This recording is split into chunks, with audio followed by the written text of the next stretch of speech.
జననాయకుడు జగన్మోహన్ రెడ్డి గారి పిలుపు మేరకు కరెంటు విద్యుత్తుపై పోరుబాట నిర్వహించాల్సిందిగా కోవడం జరిగింది.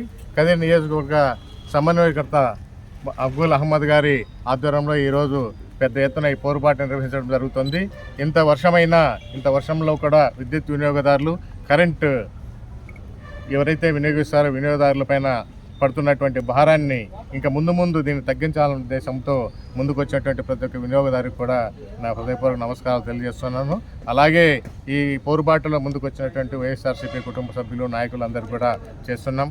ఒకసారి ఈ కరెంటు విషయం కొనుకొస్తే చంద్రబాబు నాయుడు ఎలక్షన్స్కి ముందు మేము ప్రభుత్వానికి వస్తే కరెంట్ ఛార్జీలు తీసేస్తాం, కరెంట్ ఛార్జీలు పెంచబోం, కరెంట్ ఛార్జీలు వైఎస్ఆర్సీపీ ఏదైనా పెంచి ఉన్నట్లయితే వాటిని కూడా మేము తగ్గిస్తామని చెప్పేసి నేను పరగాలు పలిపినట్టు చంద్రబాబు నాయుడు ఈరోజు ఏకంగా 15,485.36 కోట్ల విధంగా గృహ వినియోగదారులపైన వడ్డింపు చేయడం జరిగింది.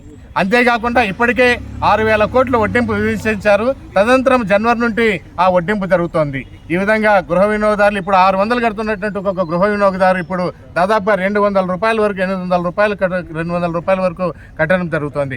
కాబట్టి ఈ సందర్భంగా మా డిమాండ్ ఒకటి, పెంచినటువంటి ఈ విద్యుత్ ఛార్జీలు వెంటనే తగ్గించాలని, తదనంతరం ఎన్నికల్లో ఏవైతే నువ్వు హామీ ఇచ్చావో ఆ హామీ నువ్వు నిలబెట్టుకోవాలని చెప్పేసి, తర్వాత ఎస్సీ ఎస్టీలకు గత ప్రభుత్వం వైఎస్ఆర్సీపీ ప్రభుత్వం 200 యూనిట్ల వరకు ఫ్రీ ఛార్జీ ఇచ్చేది. ఆ ఫ్రీ ఛార్జీని కూడా నువ్వు కూడా అమలు చేయాల్సిందిగా డిమాండ్ చేస్తున్నాం. అంతేకాకుండా ఏదైతే వ్యవసాయ పంపు సెట్లకు వచ్చేసిందనో కనెక్షన్లను మంజూరు ఇంతవరకు చేయడం లేదు. ఆ వ్యవసాయ పంపు సెట్లు కనెక్షన్ మంజూరు చేయవలసిందిగా మేము డిమాండ్ చేస్తున్నాం.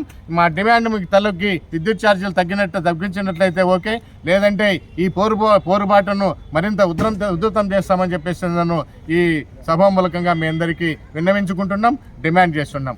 Thank you. జై